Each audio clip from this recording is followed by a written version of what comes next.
eu vou me debruçar um pouco mais sobre informações sobre como se dá o processo de incorporação de tecnologia dentro do Ministério da Saúde e do SUS. Então, a incorporação de tecnologia é feita a partir de uma comissão, que é a Comissão Nacional de Incorporação de Tecnologia em Saúde, a CONITEC. A CONITEC foi criada a partir de um novo marco legal, que foi a Lei 12.401 de 2011, a qual alterou a Lei Orgânica do SUS e dispôs sobre assistência terapêutica e a incorporação de tecnologia no SUS. Portanto, a partir dessa lei foi criada a Comissão Nacional de Incorporação de Tecnologias em Saúde, tão conhecido como CONITEC pela grande maioria. Antes desse processo era feito através da CITEC e não era um processo tão regulado quanto a CONITEC. A CONITEC hoje tem 6 anos, ela é bem nova, então nós estamos aprendendo e melhorando o sistema a todo momento. A CONITEC, então, o que diz esse novo marco legal? Que a incorporação ela deve ser baseada em evidências científicas através da segurança e eficácia desses produtos, dessas tecnologias em saúde, e também é necessária avaliação econômica para verificar se esse produto incorporado no SUS vai levar um benefício mediante ao custo demandado. Essa lei também determina que é necessário que os processos passem por consulta pública para que a comunidade como um todo possa contribuir no desenvolvimento da incorporação dessas tecnologias. Ela determina um prazo de avaliação que é de 180 dias, prorrogáveis por mais 90, e é vedado a incorporação de tecnologias sem registro pela Anvisa ou mesmo de procedimentos experimentais. Isso não é possível ser incorporado dentro do SUS. E também que as tecnologias que forem incorporadas devem ser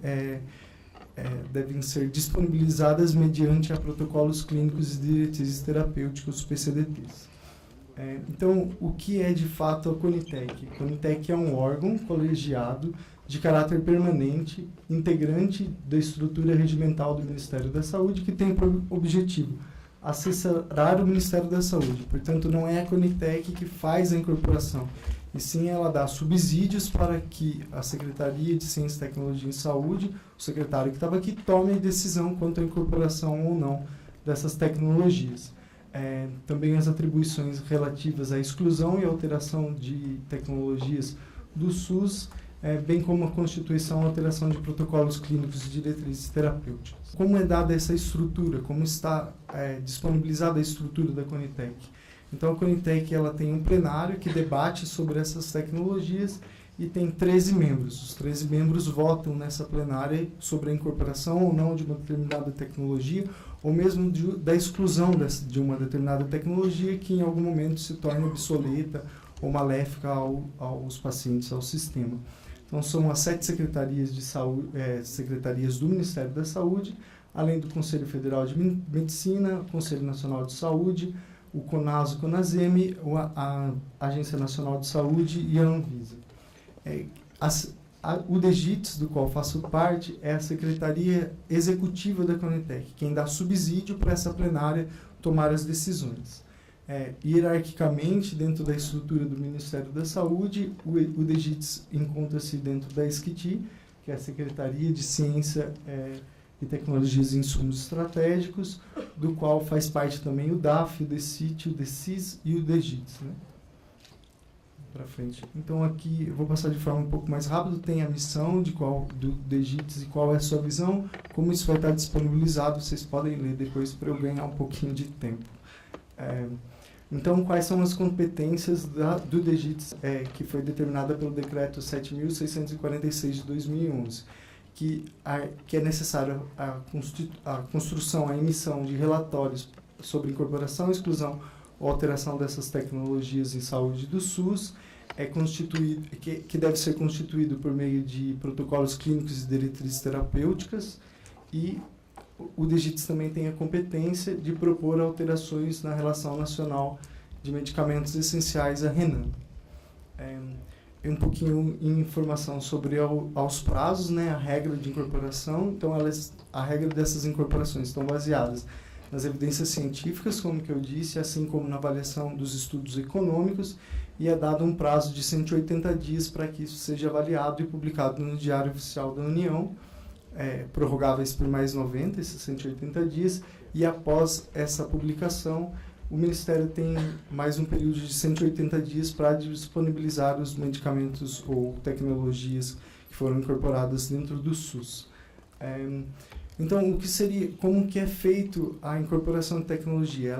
Ela é feita através da avaliação de tecnologias em saúde, a ATS, que nada mais é que uma síntese do conhecimento produzido sobre as implicações de uma determinada tecnologia em saúde, a qual é utilizada para dar subsídios técnicos para os tomadores de decisão decidir sobre a incorporação ou não dessa tecnologia.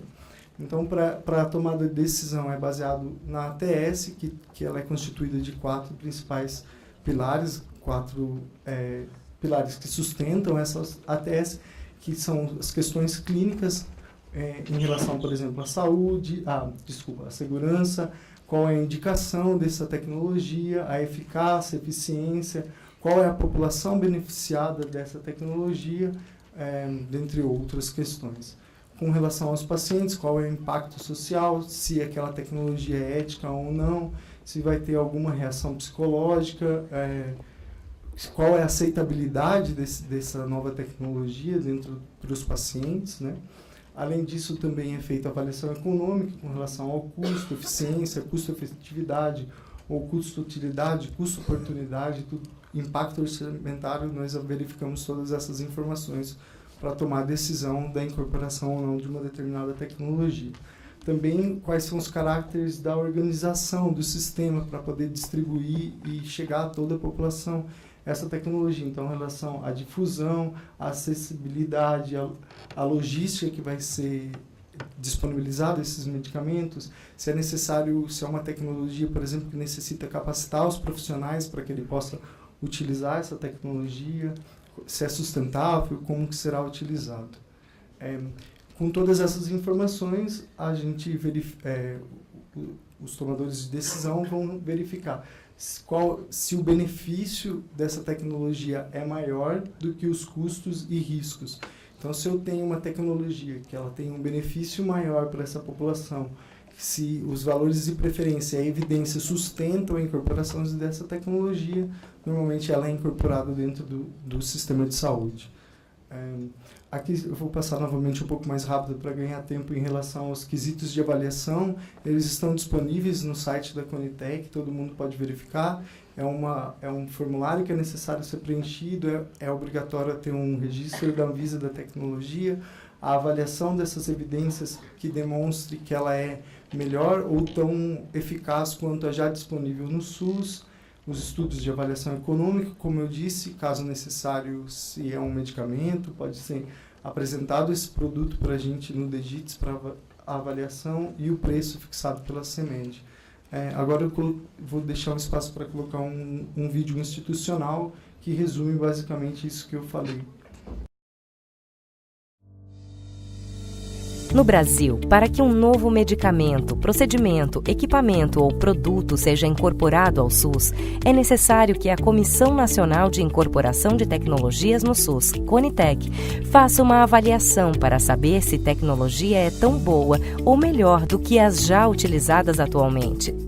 A avaliação da Conitec, que deve ser feita em 180 dias, considera todos os estudos científicos relevantes sobre a nova tecnologia, bem como os benefícios para os pacientes e os custos envolvidos. A comissão é formada por uma secretaria executiva e um plenário. A Secretaria Executiva é composta por um departamento do Ministério da Saúde, que dá suporte técnico para o plenário avaliar as tecnologias. Profissionais de diversas instituições compõem o plenário da Conitec. São elas: Secretarias do Ministério da Saúde, Agência Nacional de Vigilância Sanitária, Agência Nacional de Saúde Suplementar, Conselho Nacional de Saúde, Conselho Nacional de Secretários da Saúde, Conselho Nacional de Secretarias Municipais de Saúde, Conselho Federal de Medicina. O plenário avalia os estudos científicos e econômicos sobre a nova tecnologia e solicita que um relatório técnico seja disponibilizado em consulta pública para que a sociedade possa opinar.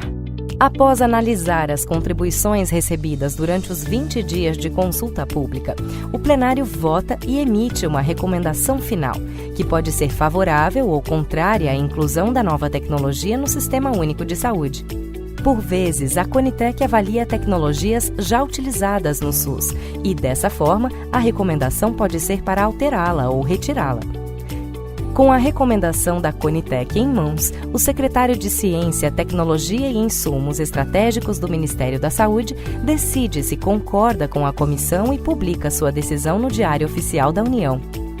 Caso a decisão seja favorável à incorporação da tecnologia, os órgãos do SUS têm 180 dias para disponibilizá-la a toda a população. Para conhecer melhor a Conitec, acesse.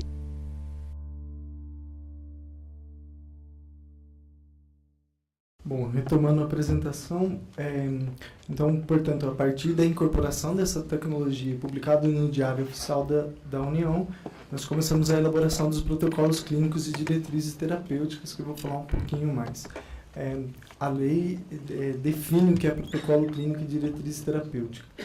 Ela define como um documento que estabelece critérios para o diagnóstico da doença ou do agravo à saúde, o tratamento preconizado com os medicamentos e demais produtos apropriados quando couber, as posologias recomendadas aos mecanismos de controle clínico e o acompanhamento e a verificação dos resultados terapêuticos a serem seguidos pelos gestores do SUS. Então, os protocolos clínicos são ferramentas que propiciam a informação técnica de qualidade da melhor evidência científica disponível no momento da elaboração, é claro. Estabelece critérios para o diagnóstico da doença, o algoritmo de tratamentos com os medicamentos e doses adequadas, assim como o mecanismo para o monitoramento clínico quanto à efetividade do tratamento e a ocorrência de efeitos adversos. Ainda auxilia os gestores como um instrumento de apoio na disponibilização de medicamentos e procedimentos. Essa é a ferramenta, o que o PCDT se propicia a fazer. Como é o fluxo de um PCDT dentro do Ministério da Saúde. Então, as áreas técnicas definem quais são os tópicos que são necessários para a elaboração do PCDT e, a partir disso, é formado um grupo de trabalho dentro do Ministério da Saúde com uma composição multidisciplinar para que nós possamos nos debruçar sobre as questões que envolvem essa doença ou esse agravo de saúde. Uma vez que o grupo de trabalho ele vai chegar a definir quais são as perguntas que precisam ser respondidas por esse protocolo, quais são as informações que precisam ser sanadas para que possa iniciar as buscas na literatura científica, para que a gente possa, de fato, começar a produzir o protocolo. Uma vez, então, essas perguntas, a gente passa para a fase de busca de evidências científicas. É óbvio que dentro, por exemplo, de doenças raras, nós não temos tantas evidências científicas robustas quanto em doenças crônicas, mas isso não é um fator limitante para que possam ser produzidos esses protocolos. Após isso, é levado para um grupo em que a gente vai fazer um julgamento dessas evidências. Então, vamos avaliar quais são os benefícios, quais são os riscos, os custos dessas tecnologias a serem avaliadas dentro do protocolo, quais são os recursos disponíveis, se os valores de preferência dos pacientes estão sendo contemplados, se a tecnologia vai ser aceita, se isso gera equidade, tudo isso é colocado dentro, essas informações, num painel com especialistas multidisciplinar para que possamos decidir a respeito da avaliação da recomendação dessa tecnologia ou não. A partir dessas recomendações é elaborado um texto que é levado para a plenária da Conitec. Isso também é levado para consulta pública e após a decisão da plenária, a decisão final da plenária, isso é publicado no Diário Oficial da União. Novamente eu tenho um vídeo resumindo toda essa história para deixar de forma mais clara o PCDT. São vídeos institucionais que favorecem a apresentação. Os protocolos clínicos e diretrizes terapêuticas, chamados PCDTs, são documentos que reúnem orientações e recomendações para profissionais de saúde, gestores e pacientes sobre o diagnóstico, o tratamento e o acompanhamento de diversas doenças ou situações de saúde no âmbito do Sistema Único de Saúde, SUS. Os PCDTs norteiam o acesso às práticas e tratamentos recomendados no SUS e são uma importante ferramenta para a gestão e regulação da utilização de medicamentos, produtos e procedimentos. A elaboração desses documentos segue as diretrizes metodológicas do Ministério da Saúde e envolve diversos especialistas, instituições de saúde e universidades, capazes de avaliar criticamente a qualidade e os resultados dos estudos científicos disponíveis sobre cada tema. O processo de elaboração dos protocolos clínicos é coordenado pela Subcomissão de PCDT da Comissão Nacional de Incorporação de Tecnologias no SUS, CONITEC, que submete a proposta inicial de cada PCDT para avaliação do plenário da CONITEC. Após avaliar o documento, a CONITEC o disponibiliza em consulta pública no seu portal eletrônico, para que a população participe do processo. O plenário da CONITEC analisa todas as contribuições recebidas na consulta pública e aprova a versão final do PCDT, que posteriormente é publicada no Diário Oficial da União. Os PCDTs são atualizados a cada 2 anos, ou sempre que houver inclusão, alteração ou exclusão de uma tecnologia que gere a necessidade de rever as orientações no cuidado em saúde. Após a publicação de um PCDT, todos os serviços do SUS devem seguir as recomendações e implantar as condições para disponibilizar a linha de cuidado e as tecnologias recomendadas para a situação de saúde em questão. Acesse a página da CONITEC e conheça todos os PCDTs publicados pelo Ministério da Saúde, ou tenha-os sempre à mão no aplicativo para smartphones da CONITEC. Bom, eu tenho mais 2 minutos pelo que me foi informado, então eu vou tentar ser o mais breve possível. Aqui, na verdade, são alguns resultados das plenárias da CONITEC, do trabalho desenvolvido durante esse período, né? Então, o período foi da primeira plenária em janeiro de 2012 até março de 2018. Tivemos 68 reuniões, 64 ordinárias, 4 extraordinárias, e o número de demandas até o momento para o Ministério da Saúde até março foi de 670 demandas, sendo a maioria delas internas do próprio Ministério da Saúde. Algumas demandas chegam para a gente não conforme, ela não preenche os critérios necessários para avaliação. Os critérios estão na página da CONITEC, todo mundo pode acessar para verificar exatamente quais são. Eu apresentei rápido, um pouquinho antes. E demandas em avaliação no momento, temos em torno de 100 demandas. Já foram realizadas nesse período 273 consultas públicas com quase 50 mil contribuições à sociedade. As tecnologias incorporadas foram 225, não incorporadas 100 e tecnologias excluídas foram 44. Então, 60% das avaliações são incorporadas, 27% não incorporadas e 11% de exclusão de tecnologia no sistema. A maior demanda para o nosso departamento são relacionados a medicamentos, seguida de procedimentos e produtos. Esse é o número de consulta pública por ano, que foi uma distribuição, né? Podemos ver que o ano passado teve o maior número de consultas. Se o tema é muito sensível, a consulta normalmente aumenta. As áreas de principal demanda são infectologia, oncologia, reumatologia e assim por diante. Essa é a cara do nosso site. Se vocês não conhecem, podem acessar para ter mais informações. Ela é bem dinâmica e fácil de utilizar.